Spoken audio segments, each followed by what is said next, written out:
ડાકોરમાં હાથથી ચંદન ઘસી તૈયાર કરેલા વાઘા 45 દિવસ સુધી ચડાવાયા છે। ડાકોર સિવાયના અન્ય મંદિરોમાં મશીનથી ઘસેલા ચંદનના વાઘા ચડાવાય છે। ડાકોર રણછોડરાયજી મંદિરમાં રાજા રણછોડને ઉનાળા દરમિયાન ચંદનના વાઘા ધરાવવામાં આવે છે। આ ચંદનના વાઘા ભગવાનને 45 દિવસ સુધી રોજ ધરાવવામાં આવે છે। માત્ર ડાકોરના જ રણછોડરાયજી મંદિરમાં ચંદનના લાકડાને પથ્થર પર ઘસી અને આ ચંદનના વાઘા તૈયાર કરવામાં આવે છે। જો કે આ ચંદનનો વાઘો બનાવવા માટે રોજ ભક્તો દ્વારા 10 કલાક લાકડું ઘસી એક વાઘા તૈયાર કરવામાં આવે છે।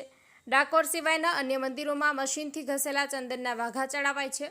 ઉનાળાની કાળઝાળ ગરમીમાં ઠંડક મળી રહે તે માટે રણછોડરાયજી મંદિરમાં ભગવાન રણછોડરાયને ચંદનના વાઘા ધરાવવામાં આવે છે। જો કે એક ચંદનના વાઘા તૈયાર કરવા માટે સેવકો અને શહેરીજનો સેવા આપતા હોય છે। આ સેવામાં મંદિરની અંદર એક પથ્થર પર ચંદનનું લાકડું આખા દિવસ દરમિયાન ઘસવામાં આવતું હોય છે। ચંદનના લાકડાને ઘસીને વાઘા માટે ચંદન તૈયાર કરવામાં આવે છે। બાદમાં આ ચંદનમાંથી વાઘા તૈયાર કરી તેમાં શણગાર પણ કરવામાં આવે છે।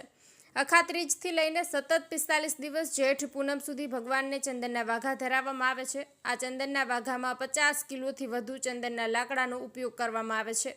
જો કે ગુજરાત રાજ્યમાં વિવિધ મંદિરોમાં ભગવાનને ચંદનના વાઘા ધરાવવામાં આવતા હોય છે, પરંતુ તેમાં ઉપયોગમાં લેવાતું ચંદન મશીનની મદદથી તૈયાર કરવામાં આવે છે। જો કે રણછોડરાયજી મંદિરમાં આ ચંદનના વાઘા માટેનું ચંદન લાકડાને ઘસીને તૈયાર કરવામાં આવે છે। જ્યેષ્ઠાભિષેકમાં પણ ભગવાનને સવા શેર કેસરથી સ્નાન કરાવવામાં આવે છે। ઉનાળાની ઋતુમાં ભગવાનને ઠંડક મળી રહે તે માટે ચંદનના વાઘા ધરાવવામાં આવે છે।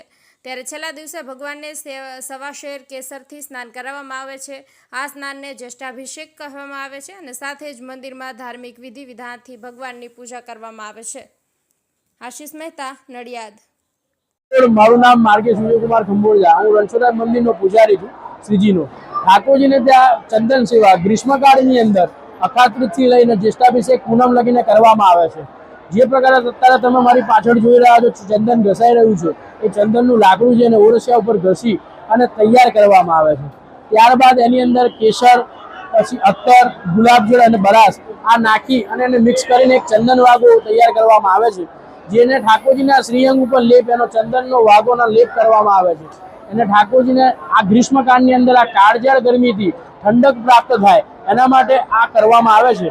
અને આ એક મહિનો ચંદન સેવાનો વિશિષ્ટ મહિમા રહેલો છે, જેને ઠાકોરજીને શરીર પર લગાવવાથી ઠાકોરજીના ભક્તો જ્યારે એમના દર્શન કરે છે એમને દર્શન કરવાથી એમને પણ ઠંડક પ્રાપ્ત થાય છે એવું કહેવામાં આવે છે। જય રણછોડ। હું રાકેશ દવે શ્રી રણછોડરાયજી મહારાજ મંદિરમાં ઇન્ચાર્જ મેનેજર તરીકે ફરજ બજાવું છું।